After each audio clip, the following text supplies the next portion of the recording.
muchas denominaciones. La palabra de Dios es muy clara y es muy enfática y es muy tajante en cuanto a la salvación del hombre. El hombre no ha hecho absolutamente nada para poderse salvar, y el hombre no puede hacer absolutamente nada para salvarse a sí mismo. Amén. No hay nada en el mundo que nosotros podamos hacer como personas. Algunas veces creemos ser personas demasiado moralistas, y nadie va al cielo por ser moralista.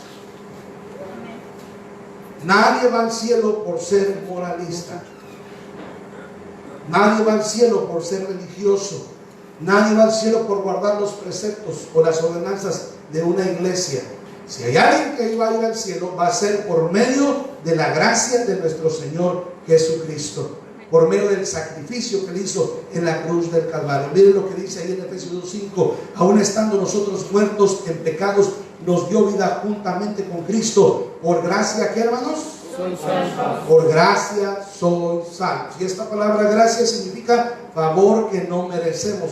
Quiero que vaya hasta el versículo número 8. Dice: porque por gracia somos salvos por medio de la fe, y esto no de vosotros, pues es don de Dios, no por obras, para que nadie ¿qué? Se gloríe. Se gloríe. Mire eso. Entonces, esta era la característica de la iglesia primitiva. Esto era parte de la enseñanza fundamental de aquella iglesia fundada por el Señor Jesucristo. Esta fue la prédica, esta fue la instrucción de los discípulos, de los apóstoles sobre los creyentes.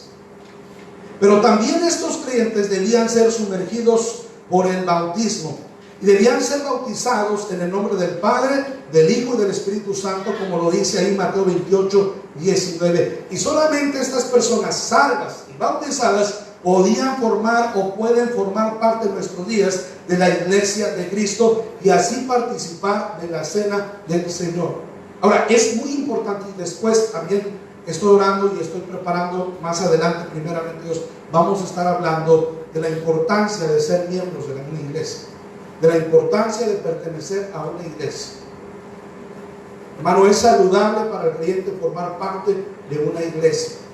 Los domingos por la mañana en el estudio bíblico estamos hablando actualmente de los dones del Espíritu Santo, y lo que yo dije la semana pasada, este domingo pasado, dije yo que todos necesitamos unos de otros, y que solo podremos edificarnos a través de los dones del Espíritu Santo.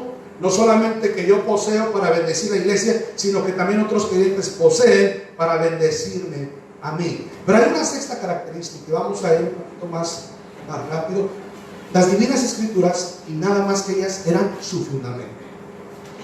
La iglesia primitiva no enseñaba absolutamente nada fuera de lo que Jesús había dicho. Después también hablaremos de cómo llegó la Biblia a nuestras manos.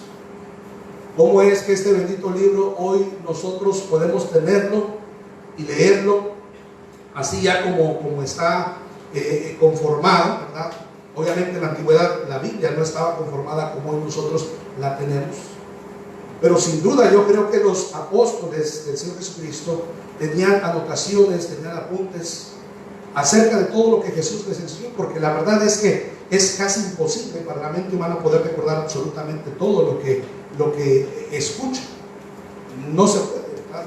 A veces procuramos retener lo más que podemos, pero es imposible. Entonces yo creo que ellos tenían escritos. Finalmente, hermanos, es a través del ministerio de los apóstoles que la Biblia se completa. Pero estas iglesias, hermanos, estaban enfocadas simple y sencillamente en la enseñanza de Jesucristo. No importaba la opinión personal del apóstol Pablo, no importaba la opinión personal del apóstol Pedro. Lo importante para la iglesia era lo que Jesús había enseñado. Amén. Y hermano, hoy como iglesia de Cristo nosotros debemos mantenernos en las divinas escrituras y nada más que ellas. La Biblia debe ser la única regla de fe y práctica de toda iglesia bíblica. Vaya a 2 Timoteo, por favor. 2 Timoteo, capítulo 3.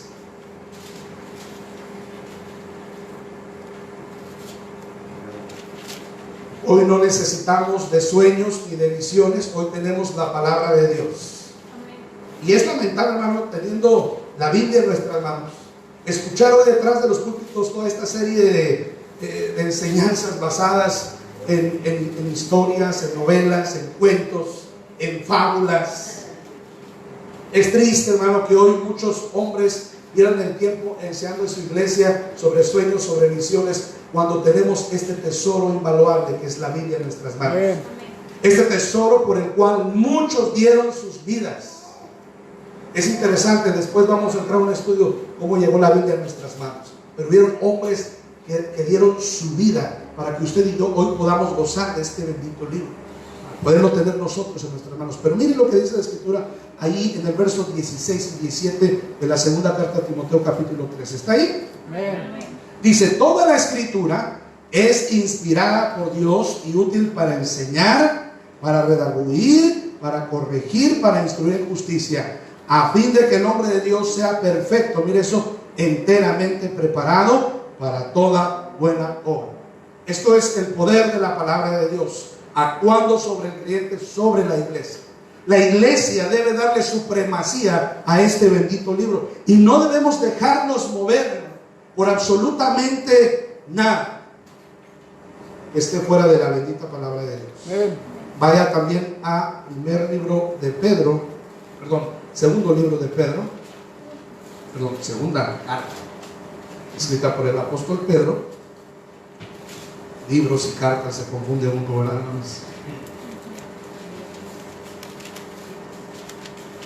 Segunda carta de Pedro, capítulo 1, versículo 19 en adelante. Recordemos que esto lo escribe el apóstol Pedro en el año 65. Ya había varias iglesias en funcionamiento. La principal era la iglesia de Jerusalén y era de donde surgieron las demás iglesias. Allí inició todo en Jerusalén. Pero miren lo que dice aquí en el verso 19. Tenemos también la palabra profética más segura, a la cual hacéis bien en estar atentos, mire eso, como una antorcha que alumbra en lugar oscuro. Este es el poder de la palabra de Dios. Debemos estar atentos a la palabra de Dios, porque la palabra de Dios alumbra en lugares oscuros. Amén. Para el hombre. Dice: hasta que el día esclarezca y el lucero de la mañana salga en vuestros corazones, porque ese es el propósito de la palabra de Dios. Moldearnos para ser más semejantes a Cristo Jesús. Pero miren, también dice en el verso 20: entendiendo primero esto, que ninguna profecía de la Escritura es de interpretación privada, porque nunca la profecía fue traída por voluntad humana, sino que los santos hombres de Dios hablaron siendo inspirados por el Espíritu Santo. Así que nosotros, como iglesia bíblica, creemos en la inerrancia de la palabra de Dios. Este bendito libro es infalible, no tiene errores. Este libro es perfecto. No le falta, no le sobra. Está perfecto este bendito libro. Y la iglesia debe cuadrarse a lo que enseña este bendito libro. Martín Lutero decía que no debemos seguir ninguna enseñanza ajena a la Biblia, aún si ese tipo de enseñanza hace llover milagros del cielo. Así es. Bien, vamos a la siguiente característica de la iglesia primitiva. Cristo Jesús, el fundador de este organismo y el salvador de sus miembros, había de ser su único sacerdote y rey, y su único señor y legislador, así como la única cabeza de las iglesias. Nosotros no tenemos dirigentes. Sí, bueno, tenemos un presidente regional y hay un presidente nacional, pero ninguno de ellos ingiere en la iglesia. Ninguno de ellos ordena a la iglesia qué hacer, qué no hacer. No hay imposición de absolutamente nada, porque el gobierno de la iglesia bíblica es un gobierno autónomo. ¿Sí? Pero tristemente encontramos a través de la historia muchos movimientos que definitivamente pues están bajo el régimen de los hombres. Y entonces muchos movimientos o muchas iglesias hacen lo que el hombre dice, aun si ese hombre no está siendo dirigido por el Espíritu Santo. Pero una de las características principales de la iglesia de Cristo es que Cristo es el legislador, es decir, Él es quien da las reglas y nosotros somos quienes obedecemos las reglas. ¿Ven? Una iglesia quiere tener éxito y una iglesia quiere ser bendecida. La mejor forma de tener éxito y la mejor manera de encontrar la bendición de Dios es manteniéndose en lo que Jesús enseña. Amén. Hoy muchos han querido introducir ideas nuevas, pensamientos nuevos, ideologías nuevas, filosofías nuevas a la iglesia. Y lo único que han hecho es contaminar la iglesia, adulterar la enseñanza de la palabra de Dios y desviar a las almas del verdadero propósito del Señor Jesucristo. Y es lamentable porque eso es lo que estamos viendo en nuestros días, hermano.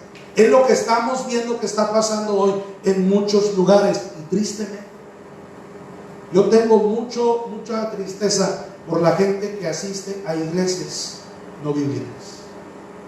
Pero es la ignorancia. Es la ignorancia que hay por no tomar tiempo para leer la palabra de Dios.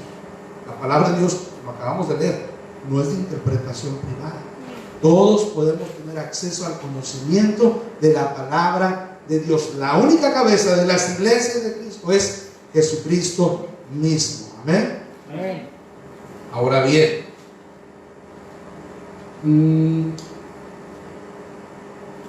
vamos al siguiente punto, número 8.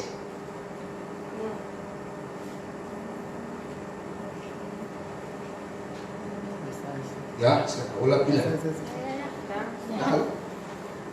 Gracias, disculpe.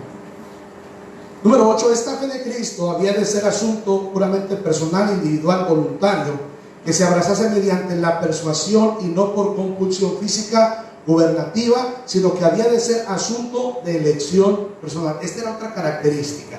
Toda la gente que se estaba convirtiendo durante el primer siglo lo hizo bajo su propia voluntad y bajo su propia conciencia.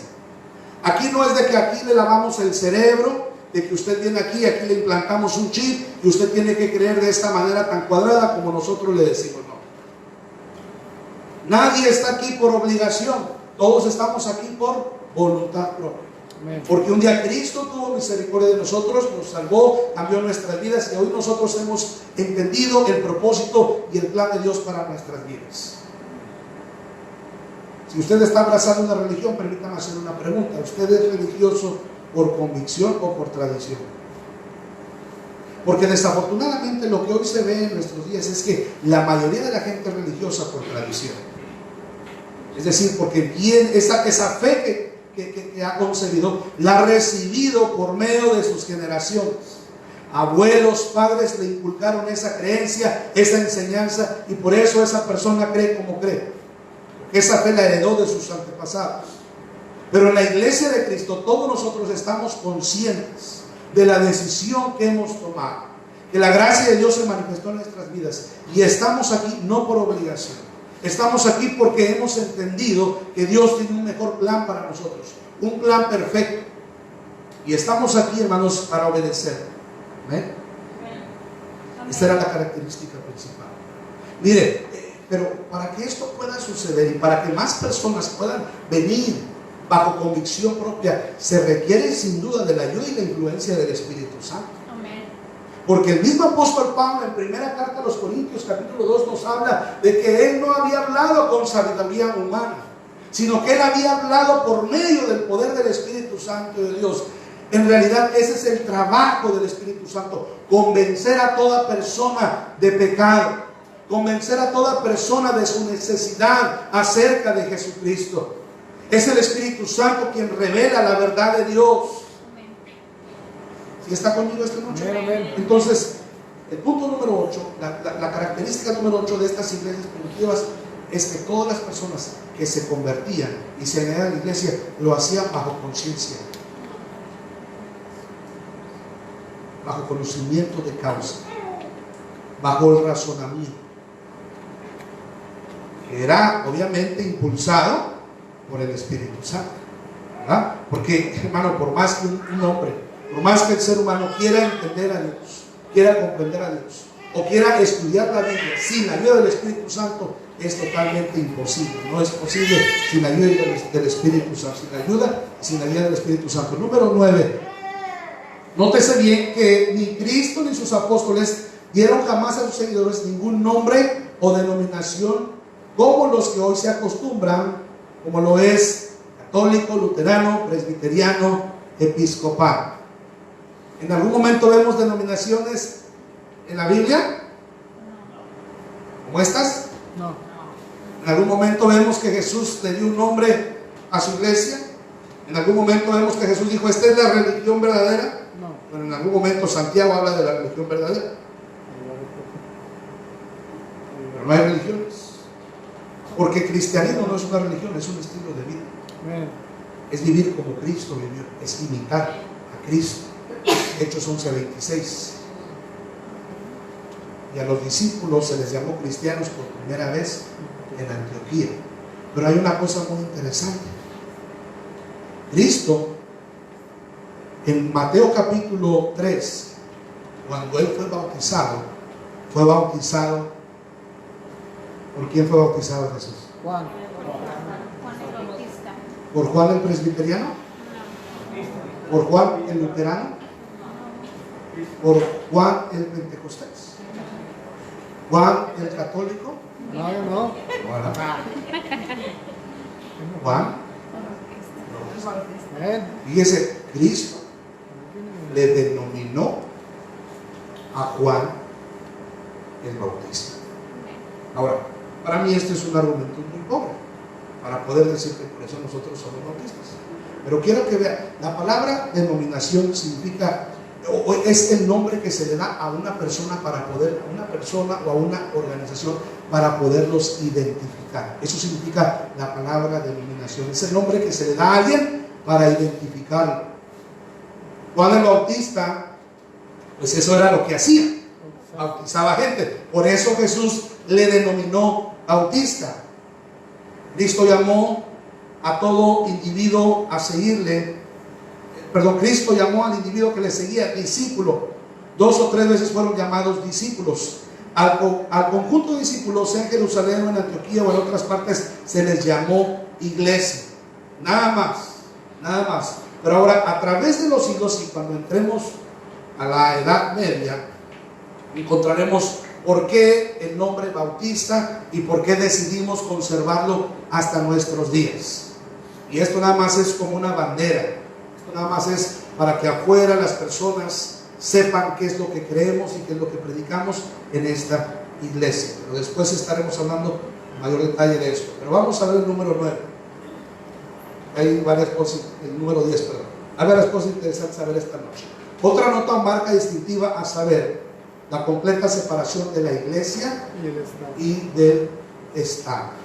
Jesús mismo lo dijo: al César lo que es del César y a Dios lo que es de Dios. El pueblo cristiano siempre ha estado dispuesto a someterse y a obedecer a los gobiernos, porque dice Romanos 11:3 que los gobiernos que hay por Dios han sido establecidos. El pueblo cristiano, la iglesia de Cristo, siempre ha estado en favor de los gobiernos. Ninguna combinación o mezcla tiene que hacerse entre este cuerpo espiritual y un gobierno temporal. A esto hay que añadir la completa libertad religiosa para todo el mundo. Nosotros debemos respetar a aquellos que tienen una creencia distinta a la de nosotros. A veces hay quienes se burlan de otras personas, ¿verdad?, por su creencia, por su denominación, por sus prácticas. La verdad, hermano, es que debemos ser tolerantes y no debemos nosotros tener una actitud altanera acerca de nuestros conocimientos, sino todo lo contrario, hermano. Siempre, hermano, con toda humildad y mansedumbre debemos presentar razón de la fe, dijo el apóstol Pablo, de la fe que hay en nosotros. Bien. Si bien es cierto, después de la muerte de Cristo, la obra de la iglesia de Cristo continuó impulsada por los apóstoles, pues durante los próximos 60 años los apóstoles se encargarían de extender el evangelio y de establecer iglesias con las características antes mencionadas. Estas eran las características de las iglesias que los apóstoles fundaron. Vamos adelante. Los apóstoles recibieron la instrucción por medio de la gran comisión a ser discípulos. Esto ya lo hemos visto, ¿verdad, hermanos? Amén. La misión que se les encomienda era de ser testigos, y tenían que ser testigos de lo que Cristo había sido en el mundo, testigos de su vida santa, testigos de su pureza perfecta, testigos de las señales y prodigios y maravillas que había obrado, y sobre todo testigos de su gloriosa resurrección de entre los muertos. Este testimonio lo darían no solo en el suelo natal, sino que este testimonio lo habrían de extender en Judea, en Samaria y hasta lo último de la tierra. Los discípulos de la iglesia adquirían el compromiso de predicar el evangelio a toda tribu y a toda lengua. Ahora, la iglesia está trabajando en Jerusalén. Ellos ya habían recibido la encomienda de compartir esta fe en el mundo. Pero ocurre algo interesante y aquí vamos a entrar en la historia. La iglesia está creciendo, hay muchas profesiones de fe por Cristo, hay gente añadiéndose a la iglesia. Si bien no recuerdan, les he dicho que hubo un momento donde la iglesia creció hasta más o menos 30,000, algunos dicen hasta 50,000 miembros en Jerusalén. Y dice nada más, qué interesante. Pero la iglesia no estaba llevando el evangelio más allá. Y entonces el Señor permite que venga algo fuerte para la iglesia, una buena sacudida. Y entonces viene la primera persecución de la iglesia y la extensión del evangelio. A lo largo de la historia, nada más de la iglesia primitiva, hubieron por lo menos 10 persecuciones a través de 2 siglos de historia. No solamente el primer siglo, el segundo siglo también fue lleno de persecución para los cristianos. O sea, 200 años. Vamos a ver algunas cosas muy interesantes en esta noche acerca de eso. En los años 54 al 68 se desata la primera persecución de cristianos por medio del emperador Nerón. Los mártires fueron innumerables. Según un historiador llamado Tácito, se les hizo morir entre refinados tormentos, crucificados, arrojados a las fieras en el anfiteatro, envueltos en pieles de animales para los perros o convertidos en antorchas vivientes en los jardines vaticanos. Esa fue la muerte que padecieron muchos, miles de cristianos. ¿Por qué vino la persecución? Bueno, hay un propósito soberano, el por qué Dios permite las adversidades, ¿verdad? Pero también aquí abajo hay causas, hay razones. La primera causa, los cristianos, ¿qué dice aquí? No participaban de los ritos paganos y de la adoración al emperador. Recordemos que en ese momento estaba en auge la cultura grecorromana. Esta cultura lo que enseñaba era el paganismo. Sus enseñanzas, su creencia eran totalmente ajenas a la palabra de Dios. Obviamente ellos habían adquirido esta creencia, esta religión a través de todas las culturas donde ellos habían tenido poder e influencia. Muchas de estas prácticas las trajeron a Roma, y después veremos a través de la historia, ya cuando entremos a cómo es que el emperador Constantino declara la iglesia cristiana como la iglesia de Roma. Ahí vamos a ver mucho de todo lo que se hizo, de todo el caos que se hizo hablando doctrinalmente. Porque recordemos, estamos hablando de historia de la iglesia y por qué existen las iglesias bíblicas, cuál es la línea que venimos siguiendo. Pero también aún en iglesias bíblicas, por eso Pablo le dice a Timoteo, debes tener cuidado de ti mismo y de la doctrina, y debes persistir en ello. Porque a través también de la historia, y aún en estos tiempos, hubo gente apóstata. Apenas 2 siglos de historia de la iglesia y ya había apóstatas. Desde los tiempos del apóstol Pablo había apóstatas. Gente que estaba negando la fe en Cristo Jesús y que estaban abrazando otras creencias, otros pensamientos, otras filosofías. Bien, este culto pagano variaba mucho según las épocas y los países que lo profesaban, de modo que se requerían muchos volúmenes para describirlo. En los días de los apóstoles y en los países donde ellos iban a actuar, consistía en adoración de dioses imaginarios que representaban por medio de estatuas, a las que el vulgo y los sacerdotes atribuían poderes sobrenaturales. Mire, ¿desde dónde viene la adoración a las imágenes? Desde la cultura grecorromana. Y desde antes de la cultura grecorromana ha habido idolatría siempre, ¿verdad? Y eso lo vemos, si nos vamos a Génesis, encontraremos que desde entonces ya había idolatría, ya había adoración, ya había veneración a dioses falsos. En Grecia la divinidad principal era Zeus, a quien llamaban padre de los dioses y fecundador de la tierra. Residía en las nubes y en el Olimpo junto con la multitud de semidioses y héroes.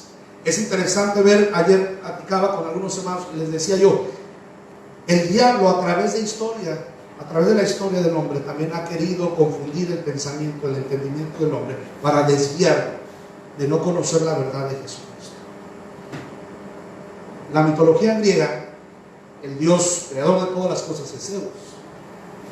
Pero la mitología cuenta que un día Zeus vino a la tierra y entonces procreó un hijo con una humana.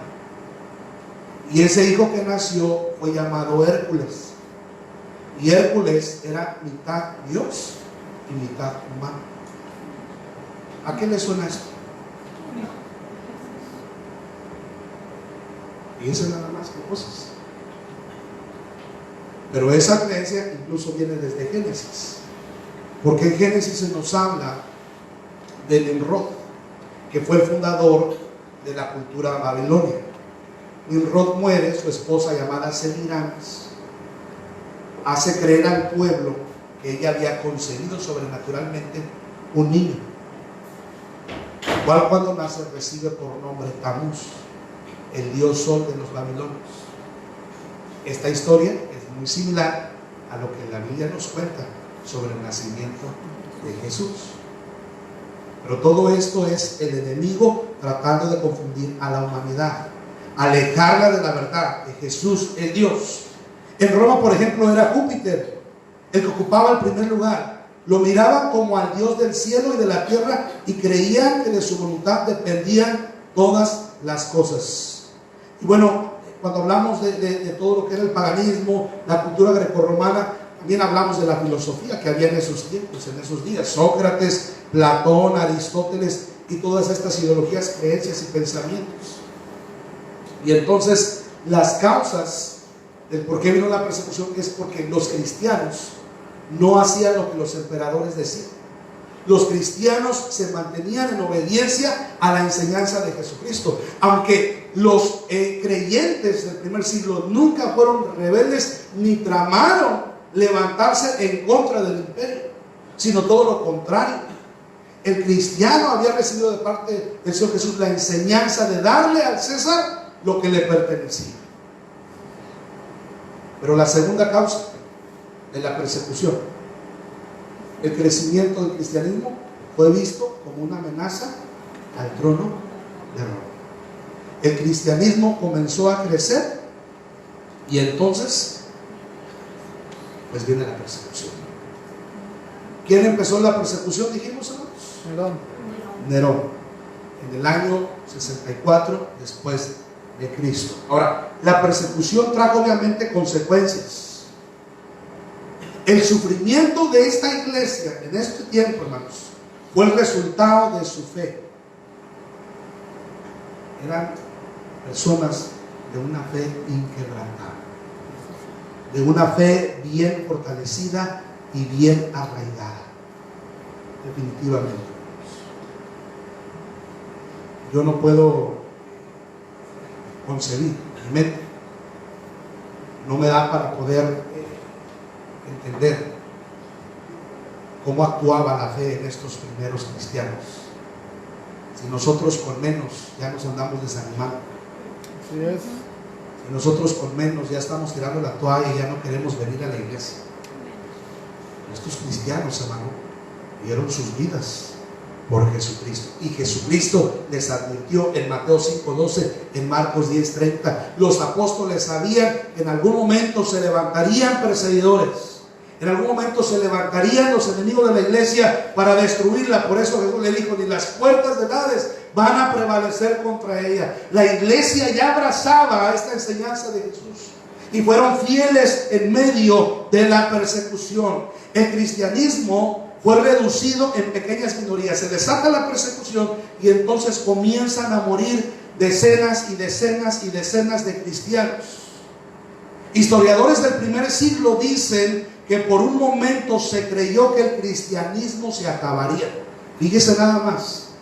Nerón sentado en el trono del imperio, y él con un odio hacia los cristianos. Pero todo comienza porque justamente en este año viene el gran incendio de Roma. No sé cuántos han escuchado eso. Roma se incendia y entonces Nerón acusa a quienes, a los cristianos. Nerón dice: estos cristianos me quieren consumir el reino, estos cristianos se están rebelando, ellos provocaron el incendio y por eso viene la persecución sobre los cristianos. Ahora, la sociedad romana, nadie defendió a los cristianos, nadie habló, nadie abogó por los cristianos, sino que les vieron como enemigos de Roma y comenzaron a perseguirles. Fue tan cruel la persecución de estos creyentes, de estas iglesias de las cuales ya hemos hablado, la línea de Jesucristo, de la línea apostólica, que en algún momento se creyó que el cristianismo iba a desaparecer, que el cristianismo se iba a acabar. Pero Jesús les enseñó una cosa muy importante a sus discípulos, que en medio de la persecución lo mejor que podían hacer no era ni huir, ni era levantarse en armas, ni era defenderse a sí mismos. ¿Saben cuál fue la enseñanza de Jesús a estos discípulos, a estos apóstoles en el momento de la persecución? La enseñanza de Jesús fue: ora por tus perseguidores. Wow, tremendo, ¿verdad? La persecución en Roma se extendió a más de 2 siglos, desde el año 64 hasta el 313 después de Cristo, y todo sucede por esta cuestión de que se incendia Roma y Nerón culpa a los creyentes. Ahí es donde inicia la persecución y termina con el edicto de Milán, donde viene un respiro y un alivio para la iglesia, pero eso no sería sino hasta el 313 después de Cristo. Eusebio, un teólogo e historiador, se refirió a las cifras de los muertos, porque no hay cifras exactas de cuántos cristianos pudieron haber muerto en la primera persecución, pero él nada más decía las grandes multitudes. Fueron miles de cristianos que murieron durante ese periodo de tiempo. La iglesia primitiva sufrió de 10 persecuciones por parte de Roma. Eso grave se lo digo. La iglesia primitiva sufrió 10 persecuciones por parte de Roma en 2 siglos. Vamos a ver cuáles fueron estas 10 persecuciones. Son datos, no los tengo aquí en la pantalla, pero si usted quiere anotar, o espero que recuerde algunos de ellos, porque esto es importante y esto es historia, porque la fe que hoy nosotros tenemos, lo que creemos, este es su origen. Usted que dice: ay, es que yo quiero saber de dónde viene la iglesia bautista. Bueno, preste atención, escuche. Esto que hoy creemos, lo que abrazamos, debemos cortarlo con mucho amor. Por eso es muy triste cuando alguien, escúchame bien, aún a sabiendas de todo esto, se aparta de la verdad. Es muy triste, porque ¿saben dónde están haciendo el sacrificio de toda esta gente? Lo están echando al piso, a la basura. De nada sirvió, de nada valió. Hoy vemos a montones de iglesias y movimientos apartados, cuando no saben o ignoran, y si lo saben no quieren aceptarlo. Lo mucho que costó que la fe cristiana, la doctrina bíblica, llegara hasta nuestros días. En unos minutos más voy a acabar esta lección con un video. Vamos a ver un ejemplo de cómo fueron perseguidos los cristianos durante el primer siglo. Pero vamos a hablar de las 10 persecuciones que sufrió la iglesia primitiva, la iglesia que empezó en Jerusalén hasta el 313, por medio de los emperadores romanos. Número 1, la persecución de Nerón, 64 después de Cristo. Roma fue incendiada y Nerón, dijimos, culpó a los cristianos. Pedro y Pablo mueren durante este periodo de tiempo, porque también vamos a ver la muerte de los apóstoles. Porque después viene el 363 con Constantino. Él declara el cristianismo como la religión de Roma, pero ya ese cristianismo ya iba diluido. Ahí ya iba mano negra. Ahí ya la doctrina pura bíblica se había corrompido por medio de obispos y diáconos que se habían apartado de la verdad. Pero también vamos a hablar de nombres, de hombres que se mantuvieron fieles al Señor. Amén. En esos tiempos, predicadores hasta llegar hasta los anabautistas y los puritanos, la Reforma, Calvino y todo esto. Es interesantísimo todo esto. Pero bien, número 2, la persecución de Domiciano del año 90 al 96 después de Cristo. Justamente durante este periodo de tiempo muere Juan el Amado en la isla de Patmos. Esta persecución vino porque hubo una confrontación entre cristianos y paganos. Durante este periodo de tiempo se asesinaron y se desterraron a todos los cristianos de Roma.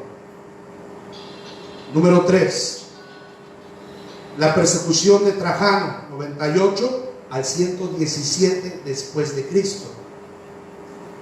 Durante este periodo de tiempo, el emperador Trajano, si alguien venía sin fundamento, nada más así, y acusaba a un cristiano, en ese momento el cristiano era tomado y era llevado y era castigado severamente. En algunos de los casos no soportaban la tortura, morían.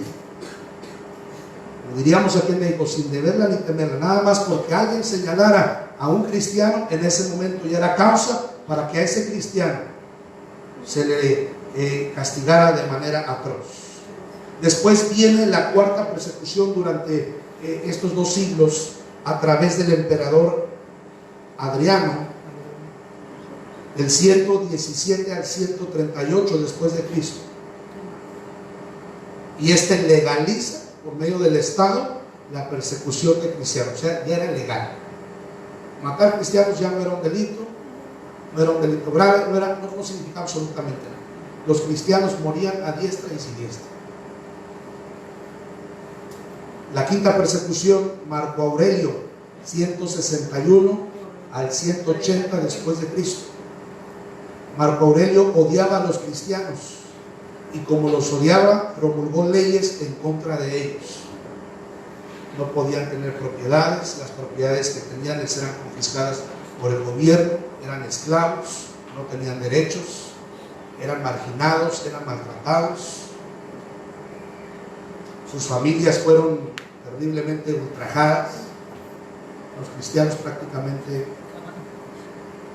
eran un cero a la izquierda en esta sociedad durante el periodo del emperador Marco Aurelio. La quinta persecución, Septimio Severo, del 202 al 211 después de Cristo. Ser cristiano era ilegal, era lo que decía Roma. Como era ilegal, pues tenías que vértelas con la autoridad. Ser cristiano, profesar la fe en Cristo, reunirte para escuchar al obispo hablar, al diácono hablar, era un delito, y nada más por eso ibas a ser azotado, ibas a ser castigado hasta muerto a golpes. Incluso en ese tiempo es por eso que están los lugares que están parte en Roma, Las catacumbas. las catacumbas, Así es. donde se escondían para tener los servicios, Así es. porque les costaba la vida ser vistos. Exactamente. ¿Sabe usted? Tumbas del Vaticano. Muchos de los cristianos que sobrevivían a todos estos ataques, ultrajes, muchos de ellos lo que hacían era irse, crearon colonias debajo de la tierra y se les llamaron las catacumbas. Todo abajo de lo que fue la capital del Imperio Roma está conectado por caminos, veredas, estrechos pasillos subterráneos donde transitaban los cristianos. Ellos no podían salir y tener vida pública. La vida de los primeros cristianos fue por debajo de la tierra. Es sorprendente. Hay libros de historia. Existe uno que yo le recomendaría que lo consiguiera o lo leyera en internet. Ahorita puede descargar muchas cosas. Se llama El mártir de las catacumbas. El mártir de las catacumbas. La familia cristiana no podía salir a la superficie a hacer sus mandados, y entonces decidieron mandar al niño de entre 8 y 9 años de edad todos los días a ir a la parte exterior y llevar alimento. En alguna ocasión alguien venía siguiendo al niño y miró que el niño se metió en un hoyo que había en la tierra. Esta persona dio aviso a uno de los guardias pretorianos Y entonces el guardia pretoriano, y esto es lo que se narra en el libro, son escritos que se han encontrado, son historiadores, han hecho una tremenda colección de todos estos escritos. Y entonces este soldado en algún momento identifica al niño y comienza a seguir. Y entonces miró, dijo: aquí abajo hay cristianos. Fue y dio aviso. Y de parte de la autoridad recibe, ¿verdad?, ¿cómo decirlo?, el permiso para ir e introducirse. Pero él tenía el permiso de parte de la autoridad para llevar soldados ahí y sacar o matar a los cristianos que se encontraran ahí. Pero en ese momento entró él solo. Y entonces comenzó a seguir al niño, y el niño se percató de eso. Y el soldado caminaba más rápido entre las catacumbas hasta que llegó a un lugar donde, dice él, quedó pasmado el soldado. Era capitán, era pretoriano. Quedó pasmado porque dice que había un grupo como de 50, 60 personas orando, y en medio de ellos había un anciano que tenía una veladora y estaba compartiendo algo en unos escritos. Cuando él vio eso, los cristianos, él quedó totalmente sorprendido de que él estaba atemorizado. Él creyó que iba a perder la vida y que los cristianos lo iban a matar. Cuando el pastor, el obispo que estaba dando la enseñanza, se da cuenta que está el soldado, no quedó otra más que rendirse. Cuando todos pensaban que este soldado iba a venir, iba a llevarlos y los iba a matar, lo sorprendente fue tal la acción de este soldado, fue tanto el impacto y el poder de Dios que estaba ahí, que el corazón de este capitán romano fue conmovido y se convirtió en Cristo. Él se hizo parte de la comunidad cristiana. Este y otros relatos más acerca de la vida de los primeros cristianos se narran en este libro interesantísimo, pero es tremendo. Ojalá puedan leer El mártir de las catacumbas. Lo puede buscar en Google. Hermano Manuel. Está también en el mártir de Fox, y está, creo que se llama Locos por Cristo, y narra mucho de esas historias que sucedieron en sus primeros siglos en contra de los cristianos. Sí, hay mucha literatura interesante sobre la historia de la iglesia. Muy bien, después viene la persecución número 8 de Decio en el 251 después de Cristo, perseguidos por reunirse nada más al culto. Eran perseguidos nada más por reunirse al culto. La novena persecución vino de Valeriano en el 257 después de Cristo hasta el 266. Se prohíben las reuniones de cristianos y se desata una persecución con mayor fuerza e ímpetu sobre los obispos y diáconos de la iglesia. Y murieron cantidades de obispos, que recuerde esto, ¿quiénes eran los obispos? Actualmente, ¿quiénes son? Pastores. Entonces, se persiguió totalmente a pastores y a diáconos. La 10ª persecución vino por Diocleciano en el 303 después de Cristo. Diocleciano, hermanos, era un hombre perverso que odiaba a la iglesia de Cristo como no se imagina. Y él destruyó iglesias. Se encontraron muchos escritos de la iglesia primitiva. Fíjese nada más qué cosa tan tremenda. Los destruyó. Lo valioso que hubiese sido todo ese material en nuestros días. Tenerlo, saber qué tenían escrito ahí, ¿verdad? Él destruyó los escritos y se declaran a los cristianos enemigos de Roma y se promulga la pena de muerte contra ellos. Y ya dijimos de qué manera morían muchos de ellos, ¿verdad? Crucificados en el anfiteatro por fieras y todo esto.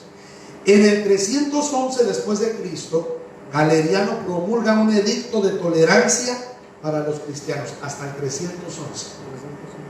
Viene Galeriano, se sienta en el trono y entonces él dice: ya no vamos a perseguir a los cristianos, vamos a tener tolerancia en todo el imperio, que la gente practique lo que quiera practicar. Después de él viene Maximino, que sigue su ejemplo y respeta la fe cristiana. Y en el 365 Constantino declara libertad religiosa en Roma y se acaba la persecución, y entonces es cuando Constantino declara al cristianismo como la religión de Roma. ¿Qué fue lo que llevó a Constantino a declarar a la religión de Roma el cristianismo? Tuvo la aparición de la cruz en el cielo. Entonces él miró eso como un mensaje de parte de Dios, que le decía: abraza la fe cristiana. tuvo una visión y él vio en el cielo la cruz. Y entonces él entendió que era un mensaje de parte de Dios para que él pudiera en algún momento hacer el cristianismo la religión principal de Roma. El resultado de la persecución trajo dos resultados impactantes. El diablo siempre ha querido la ruina de la iglesia, ¿verdad? Amén. ¿Sabe quién quiere ver las iglesias destruidas? Satanás.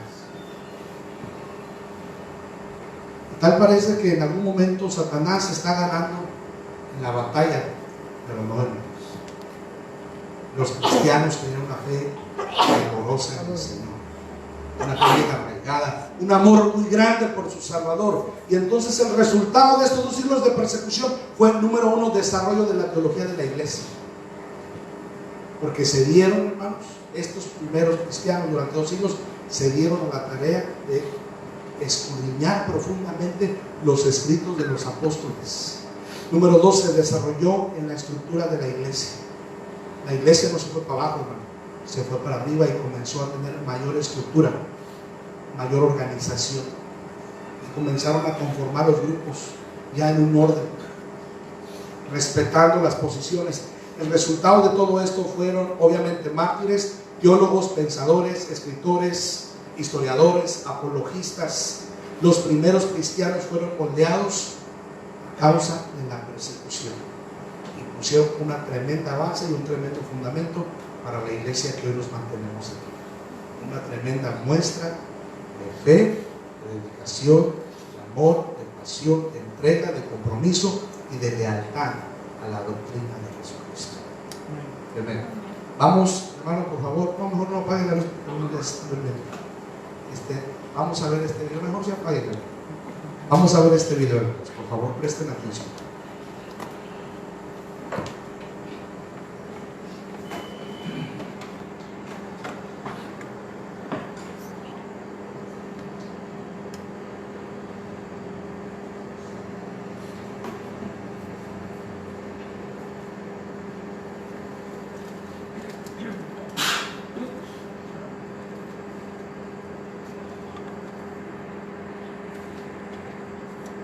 Pedro les escribe a los primeros cristianos que están siendo perseguidos por Nerón.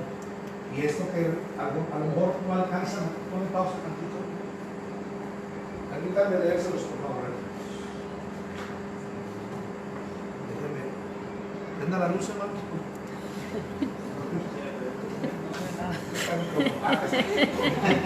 Perdón. Nada más para leérselos. Apague la luz otra vez, hermano.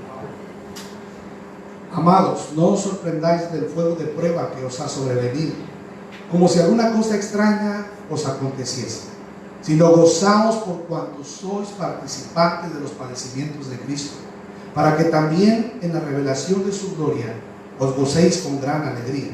Si sois vituperados por el nombre de Cristo, sois bienaventurados, porque el glorioso Espíritu de Dios reposa sobre vosotros, ciertamente de parte de ellos.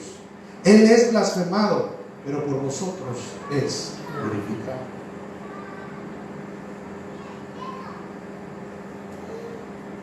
Apóstol Pedro, en su primera carta, capítulo 4, versículos 12 al 13, escrito en tiempos del César Nerón.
Vamos a orar, hermanos, por favor.